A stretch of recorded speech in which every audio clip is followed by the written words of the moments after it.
दुराचार त्रता हि मार्गः क्रोधाग्निदग्धा कुटिलस्य कामिनः सप्ताहयज्ञेन कलौ पुनन्ति ते।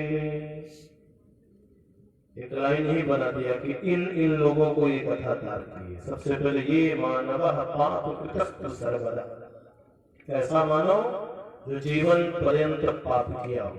दूसरा, सदा दुराचार्य रथा ही मार्ग, जो कभी सदमार्गों को अपनाया ही ना हो, दुराचारी रहा हो। और क्रोधाग्नि दग्धा, जिसके जीवन में हमेशा क्रोध रूपी अग्नि दग्ध रही हो, प्रज्वलित रही हो। और कुटिलस्य कामिनः, कुटिल कामी का मतलब वर्ण संकर पद्धति से उत्पन्न हुआ, माँ किसी बिरादरी का और पिता किसी बिरादरी का। क्रोधाग्नि दग्धा कुटिलस्य कामिनः सप्ताहयज्ञेन कलौ पुनन्ति। अगर उसे भी ये कथा सुना दी जाए तो उसके भी जीवन में परिवर्तन हो जाएगा। और यहाँ पर कथा निकल करके आती है धुंधकारी। धुंधकारी ही एक ऐसा श्रोता है, अगर धुंधकारी न होता तो शायद ये कथा हम लोग को मिलने वाली नहीं। धुंधकारी की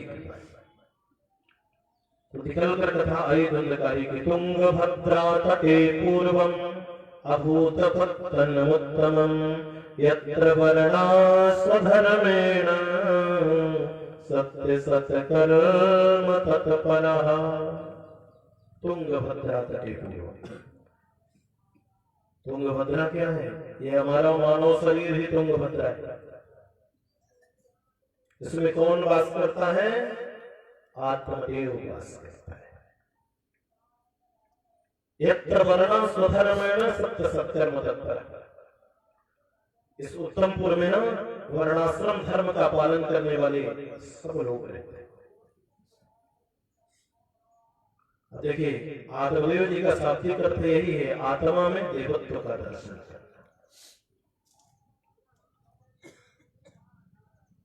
पर आत्मदेव जी में जितने सारे संस्कार हैं, इनकी जो पत्नी है इनकी विलक्षण है, जो कुविचारों से भरी और संस्कारों से भरा। नाम है धुंधली। पत्नी कौन है? आत्मदेव की बुद्धि जो धुंधली होती है, वही धुंधली इसकी पत्नी होती है। आत्मदेव जी महाराज बड़े ज्ञानी, संस्कारी, सदाचारी, धर्मात्मा, कर्मनिष्ठ, तपोनिष्ठ और उसके विपरीत आचरण करने वाली है बुद्धि धुंधली। बहुत समय व्यतीत किया, जीवन यूं ही बीतता चला गया। लेकिन देखिए, आज जरूरत पड़ गई। लौकिकता में तो कथा बताती है कि आत्मदेव जी तो तपस्या में चले जाते हैं, यज्ञ में चले जाते हैं, लेकिन पत्नी जो धुंधली है ये क्या करती है? कभी सामने वाले से झगड़ा कर लेना, तो कभी पास वाले से बातचीत करना। लेकिन इसमें दिखावा बहुत है। शाम को जब पति लौट करके आते हैं ना, तो कलश जलाकर हाथ में अगवानी के लिए यूं खड़ी होती है कि ऐसा लगता है जैसे पतिव्रताओं में सती अनुसुईया के बाद इन्हीं का नंबर आता है। लेकिन ना रहने पर ऐसा लग रहा है बोलती है तो मानो मिर्च छिड़क रही।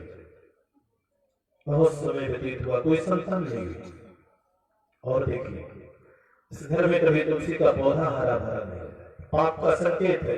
जिस घर में तुलसी का पौधा हरा भरा न रहे, समझना चाहिए कहीं ना कहीं हमारी त्रुटि है, गलती है, हमसे कोई पाप हो रहा है। बगीचे में कोई पेड़ लगा के चले आए, उसमें कभी फल का दर्शन न हो। और तो और गाय की सेवा करने के लिए घर में गाय को रखें और गौ माता बंध्या हो जाए, उससे कोई संतान ही न हो। सब संकेत करता है पाप की ओर अग्रसर है।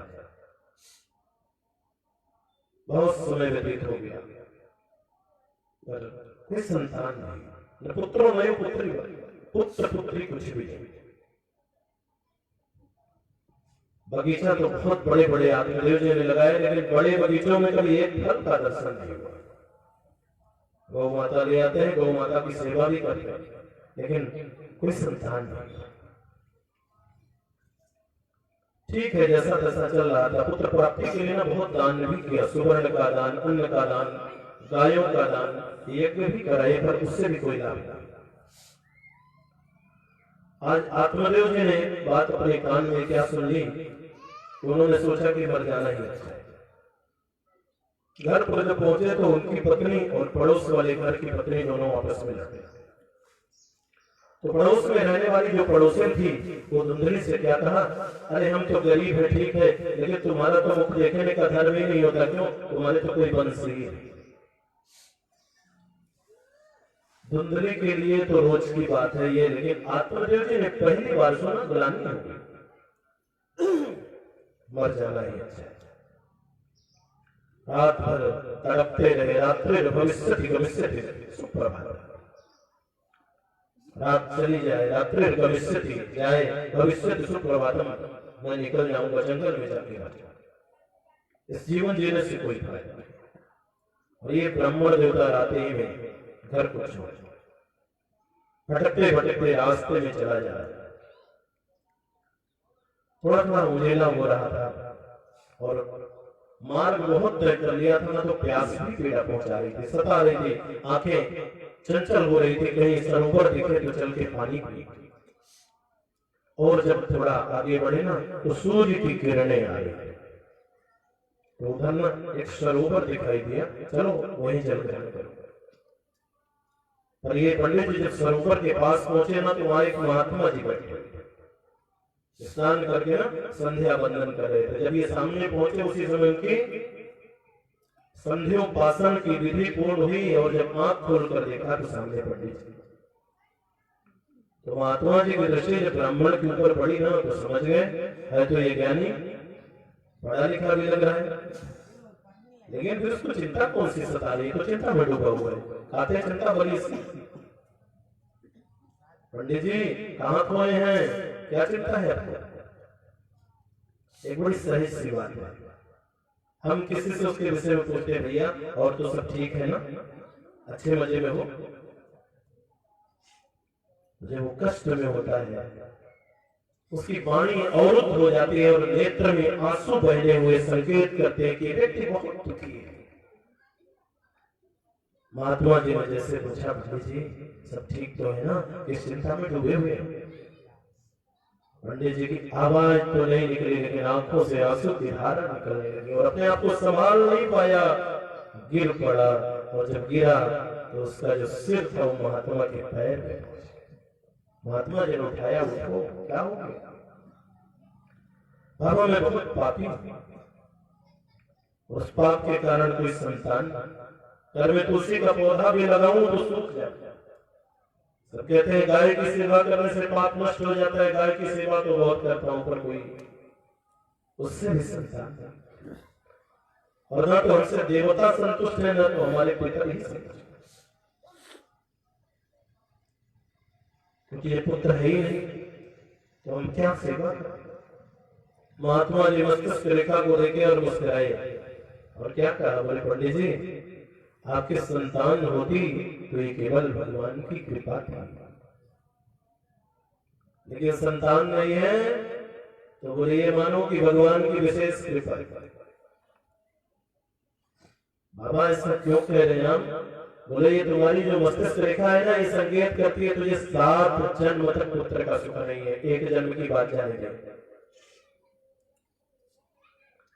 आत्मदेव जी ने महात्मा जी के पैरों को पकड़ लिया जकड़ कर। यही तो बात है, इन महात्माओं से अपने अगर दुख पीड़ा बताइए तो ये ज्ञान की बात शुरू कर देते। पुत्र का सुख हो या नहीं हो इससे मतलब नहीं है, लेकिन हमें आप पुत्र प्राप्ति का अगर वरदान नहीं देंगे तो सच बोल रहा हूं बाबा आपके सामने, पत्थर में सिर पटक करके न प्राण। महात्मा जी ने सोचा ये तो बड़ा गड़बड़ हो गया, हमारे सामने मरेगा तो पाप का भागी तो मैं भी बन जाऊंगा। अरे बाबा आप तो संत है ना, आप इस हस्तरेखा और मस्तिष्क रेखा को बदल दीजिए, और ये ज्ञान मत दीजिए, मुझे तो पुत्र चाहिए। महात्मा जी ने कहा हमारा जो कर्तव्य है चलो भैया हम करते हैं, आगे जो विधि का विधान है उसको तो कोई टाल ही नहीं सकता। महात्मा जी अपनी तपस्या के बल पर एक फल को उत्पन्न किया और दिया, ले जा पत्नी को दे। ब्राह्मण देवता बड़ी प्रसन्नता से महात्मा को प्रणाम किया, फल लेकर के घर आए, पत्नी को दिया। सुनो, लापरवाही नहीं करना, इस फल को खा लेना। पत्नी ने पूछा इससे फायदा क्या होगा? बोले से तुम्हारे अंदर गर्भ हो जाएगा, पुत्र पैदा होगा।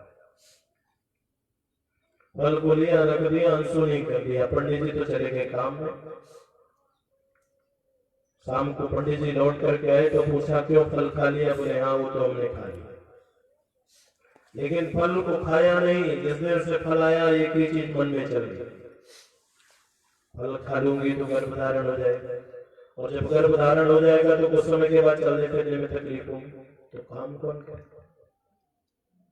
खाऊं कि न खाऊं, खाऊं कि न खाऊं, यही मन में बार बार चलता है। और इतना ही नहीं, प्रसव पीड़ा के बाद तो बहुत कष्ट होगा, और जब चलने फिरने में कमी होगी तो फिर सोचता है कि अपने नंद को भी बुलाना अपने, और अगर वो आई तो कुछ ना कुछ तो लेके जाए, और ये मैं बिल्कुल नहीं चाहती। खाऊं कि ना खाऊं, ये कष्ट तो मुझे सहन नहीं होने वाला है, भले ही बंध्या रह जाऊं, ऐसा मन में विचार है। अब देखिए एक दिन घूमते हुए ना उसकी बहन आकर के अपनी बहन से पूछा क्या बात है दीदी, आजकल बड़ी उदास लग रही। बहन ने कहा अच्छा हुआ बहन तुम आ ही गए तो तुमको बताई नहीं। बड़ी विचित्र स्थिति है संसार की, है ना। देखो तुम्हारे यहाँ कुछ खाने के लिए नहीं है तो खाने वालों की लाइन लगी, और हमारे यहाँ खाने के लिए भरा पड़ा है तो कोई खाने वाला नहीं। देखो तुम्हारी कितनी संतान है और फिर गर्भ धारण क्यों? तो सुनो, इस बार तुम्हारे यहाँ जो भी संतान आएगी ना छुपा के मुझे दे देना, और इसके बदले में जितना पैसा चाहना होगा ना चुपचाप उससे ले जाना। ऐसे कैसे काम चलेगा? बोले ये जो फल रखा है ना हमारे पति ले आके दिए हैं, और बोले इसको खा लो तो गर्भ धारण हो जाएगा। तुमको पता है कि ये कष्ट हमें भुगतना नहीं चाहिए, तो तुम्हारा जो बेटा चुपचाप मुझे छुपा करके दे दोगी, उससे मैं अपना मान लूं। तो दीदी ये फल का क्या करना है? बोले चलो इसकी परीक्षा भी हो जाएगी, गौ माता को खिला देते। दोनों बहनें फल को लेकर के गौ माता के पास पहुंचे और गाय को खिला भी दिया। समय आने पे ना घर में बेटा हुआ। कई वर्षों के बाद इसके घर में बेटा हुए, आनंद की ही बात। आत्मदेव जी को खबर नहीं, क्योंकि जिस दिन बहन को बेटा हुआ छिपा करके ले आई, धुंधली को दे दिया, और धुंधली उस दिन तो बहाना कर ही लिया कि नहीं अब हमने गर्भ धारण कर लिया। तो बताया आत्मदेव जी को, पतिदेव को, महाराज जो आपने फल दिया था ना? बोले हाँ। बोले वो फल रंग ले आया और आज आपके यहाँ बेटा आया। बड़ी प्रसन्नता हुई, पंडित जी को बुलाया, स्वस्ति वाचन पुण्याह वाचन दान पुण्य सब कुछ किया, और कुछ ही समय के अंतराल में जिन गौ माता को महात्मा जी के द्वारा फल ले आकर दिया गया था वो गौ माता ने उसी का पुत्र हुआ। फिर क्या बात है?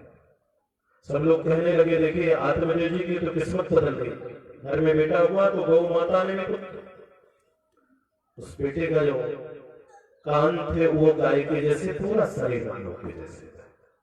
गोकर्ण जी महाराज ने संस्कार किया, आत्मदेव जी ने जो गाय के पुत्र का नाम रख दिया गोकर्ण, और अपने बेटे का नामकरण करने के लिए जब पहुंचे तो सोचा मेरा नाम आत्मदेव है तो बेटे का नाम रख दो परमात्मा। पत्नी से कहा कि भाई आज बेटे का नामकरण करना है, उसका नाम परमात्मा देव रख दो क्योंकि मेरा नाम आत्मदेव। धुंधली ने कहा तो अच्छा, केवल आपने फल ले आकर दे दिया तो नाम रखने के अधिकारी आप हो गए, और 9 महीने गर्भ में मैंने धारण किया तो मेरा कोई अधिकारी नहीं। बोले आज कोई ज्योतिष नहीं चलेगी, आज नामकरण मैं करूंगी। धुंधली ने सोचा मैं क्या नामकरण करूं, मुझे तो कुछ पता ही नहीं। तब तक दिमाग लगाया, जब पति अपने नाम से मिलता जुलता नाम रख सकते हैं आत्मदेव, तो क्या मैं अपने नाम से मिलता जुलता नाम नहीं रख सकती हूँ? सोचा मेरा नाम धुंधली, इसलिए बेटे का नाम रख लूं धुंधकारी। गोकर्ण पंडितों ज्ञानी धुंधकारी महाकला, नाम का भी प्रभाव पड़ता है,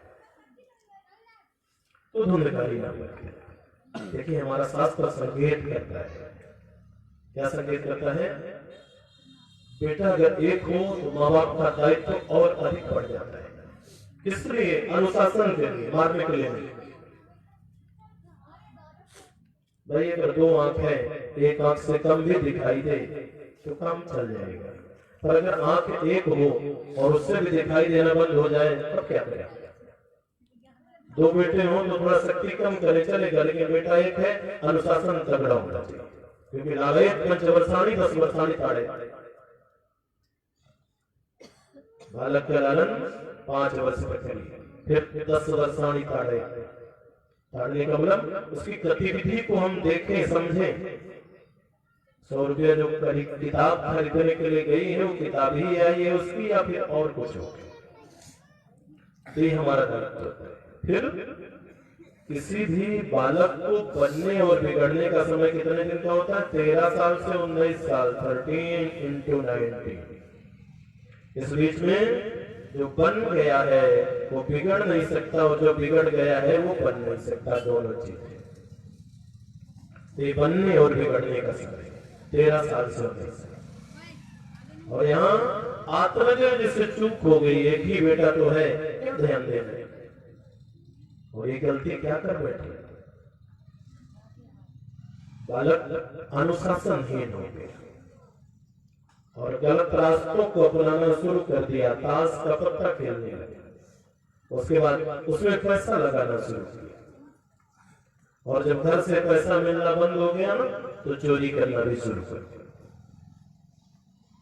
इतना खर्च कर लिया, इतना खर्च कर लिया कि सब लोग पंडित जी के दरवाजे पे पैसा मांगने के लिए खड़े रहे।